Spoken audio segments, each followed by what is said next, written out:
inversée, l'Espagnol et sa Toyota sont du coup en tête du mondial pilote et constructeur.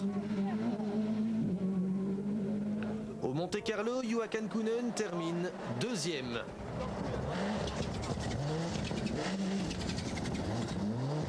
Et Colin McRae troisième.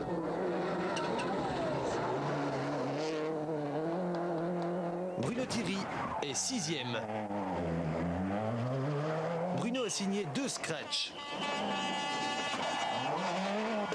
Mais dans l'ensemble, il s'est peut-être montré un peu trop réservé. Consolation, de tous les pilotes officiels, il est le seul à n'avoir commis aucune erreur. Tous les autres l'ont échappé belle. 70.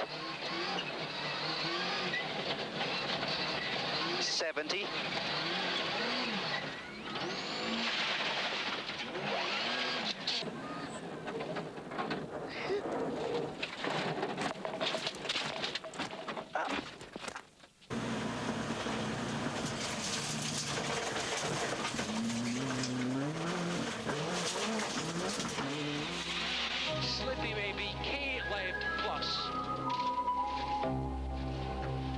J'attends les 3. Rotation les 3 maisons. Attention, gauche 60 glissant, piège. Attention, gauche 60 glissant. Oh putain.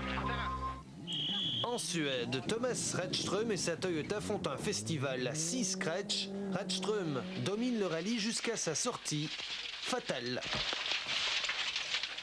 Mäkinen s'empare du leadership. Le Finlandais effectue une démonstration parfaite.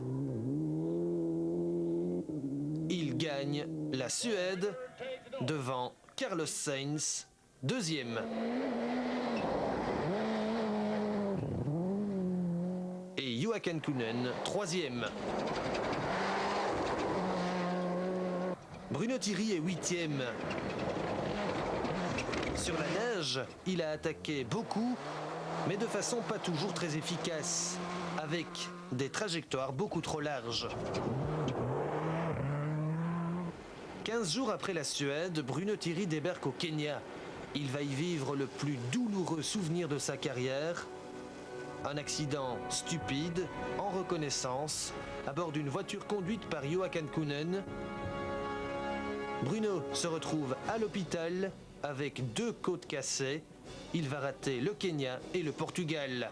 Au safari du Kenya, Tommi Mäkinen prouve qu'il peut être aussi performant sur la terre brûlée que sur le verglas ou la neige. Il signe 3 meilleurs temps et domine le safari pendant 2 jours.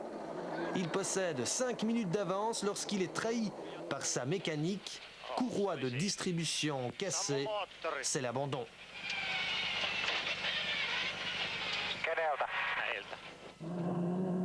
Sainz n'a guère plus de chance. Il abandonne, suspension arrière arrachée. Richard Burns gagne devant Juha Kankkunen, à nouveau placé. Le grand battu du Kenya, c'est lui, Colin McRae. L'Écossais avait déjà dû abandonner en Suède sur problème électrique. Cette fois, au Kenya, c'est le moteur de la Subaru qui casse. McRae va se venger en gagnant le Portugal à l'arraché. Il ne bat Carlos Sainz, deuxième, que de 2 secondes. Mäkinen, lui, a abandonné.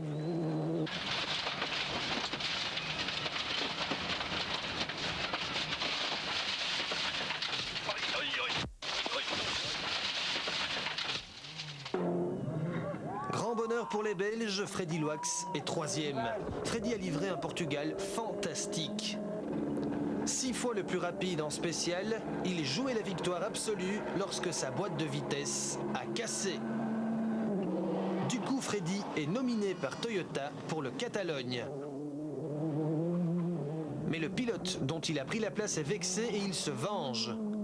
Didier Auriol prend le commandement dès la 2e spéciale et fait toute la course en tête. Auriol ne rapporte aucun point à Toyota, ce qui pèsera lourd au décompte final. Mais il gagne le Catalogne. Il gagne devant Freddy Loax 2e, auteur de 4 scratchs, et devant Mäkinen 3e. Mäkinen est 3e, la place que convoitait Bruno Thierry lorsque son moteur a cassé. Bruno est revenu en course après 2 mois de convalescence. Il a signé le scratch initial et fait la course en tête avant de devoir baisser le rythme. Il n'était pas encore physiquement rétabli.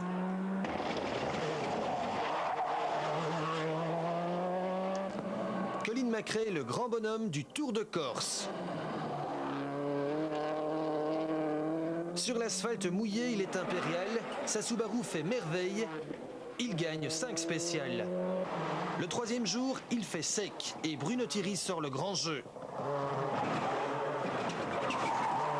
Notre compatriote aligne 4 victoires partielles et revient sur McRae dont les Pirelli sont moins efficaces. 5 plus, gauche 30 plus près. Malheureusement, Bruno Thierry est un peu trop généreux. Droite 30. Il fait un tête-à-queue Ok, vas-y, première. et perd 3 places. Il est 5e. Long droite 30. Et droite 25 près. Panizzi est 4e. Liatti 3e. Et Delecourt 2e. Il termine dans un mouchoir de poche, 4 pilotes sur 18 secondes. Sainz n'est pas dans les points. Et Mäkinen a abandonné sur problème électrique. Mäkinen se venge en gagnant l'Argentine, mais il ne s'impose pas facilement. En fait, l'Argentine, c'est un long duel entre Mäkinen et McRae. Un duel qui se termine lorsque McRae heurte une pierre. L'Écossais bénéficie heureusement des conseils d'un suiveur belge. Grâce à une pierre, il redresse sa barre de suspension et sauve in extremis la 5e place. Mais Mäkinen ne l'a pas attendu. Sainz est 2e, Kankkunen 3e. Bruno Thierry, lui, est à nouveau abattu par la poisse. Écoutez bien, son moteur casse à nouveau. Ouais, là, ça leur fait aller à rigolo. Gauche 21, encore 100 mètres, droite 25 plus. 70. Ouais, il a pris de pression en huile. Gauche 25, moins là.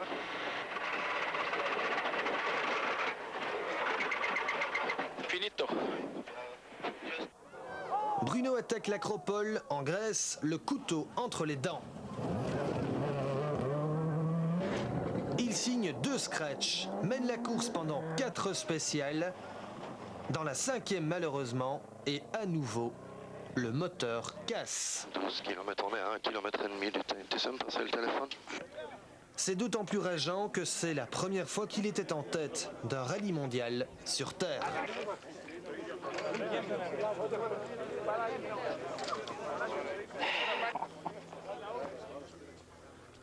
Mäkinen est aussi trahi par sa mécanique. Dès la première spéciale, c'est son 5e abandon. Il est au fond du trou. McRae, lui, gagne. Carlos Sainz est 4e. Et Freddy Loax, 5e. Freddy est parti calmement, puis a augmenté la cadence en fin de rallye. Il a signé un scratch, c'est encourageant.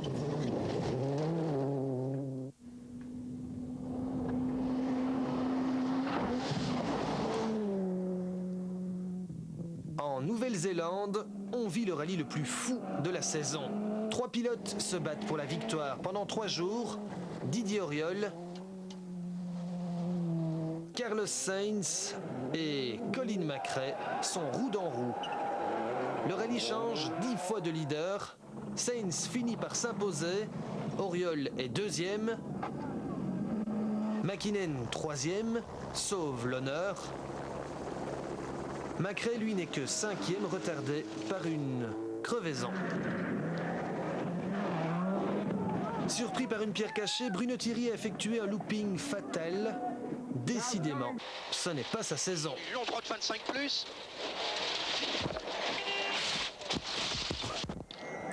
On va encore s'en apercevoir en Finlande où Bruno ne trouve jamais ses marques. Une foule de petits soucis mécaniques l'empêche de retrouver la confiance. Il est 10e, abattu. À ce moment de la saison, Mäkinen est largué au championnat. Il sait que s'il veut encore être champion, il doit tout gagner. Il se place immédiatement en tête, contrôle la course et gagne sa 5e victoire consécutive au Mille-Lacs. Mais Sainz s'accroche, il est 2e. McRae, lui, est sorti de la route. On revient sur l'asphalte au San Remo et Mäkinen continue de renaître. Sa Mitsubishi a évolué, le Finlandais signe 9 scratchs, fait toute la course en tête et gagne à nouveau.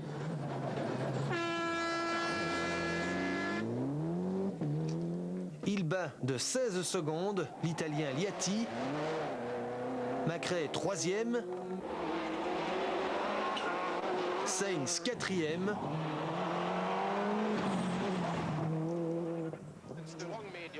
Chez Ford, c'est la déroute. Kankkunen détruit son escorte.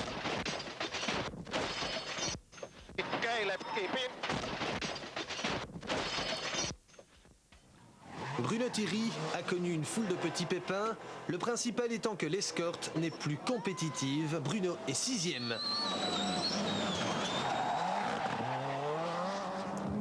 Le rallye d'Australie va être le tournant décisif du championnat.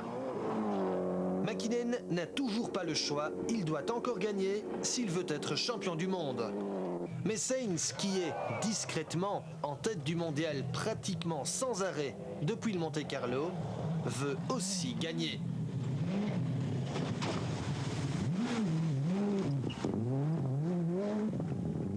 Quand Mäkinen perd 1 minute 20 suite à une touchette, Sainz croit pouvoir gagner. Mais Mäkinen revient. Quand Mäkinen prend 1 minute de pénalisation pour départ anticipé, Sainz croit à nouveau avoir gagné. Mais la pénalisation est supprimée et Mäkinen revient encore.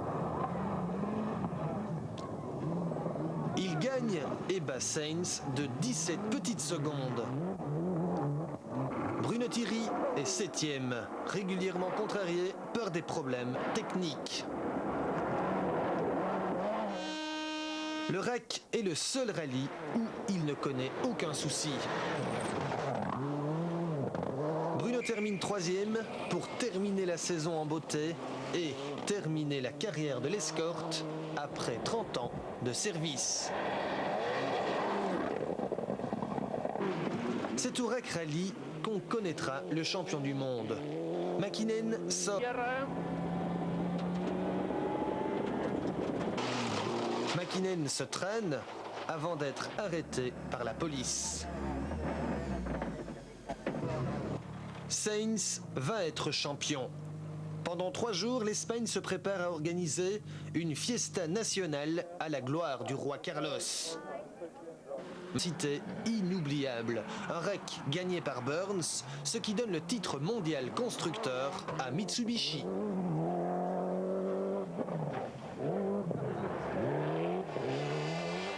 Maintenant, la question, Mäkinen est-il devenu champion du monde par chance?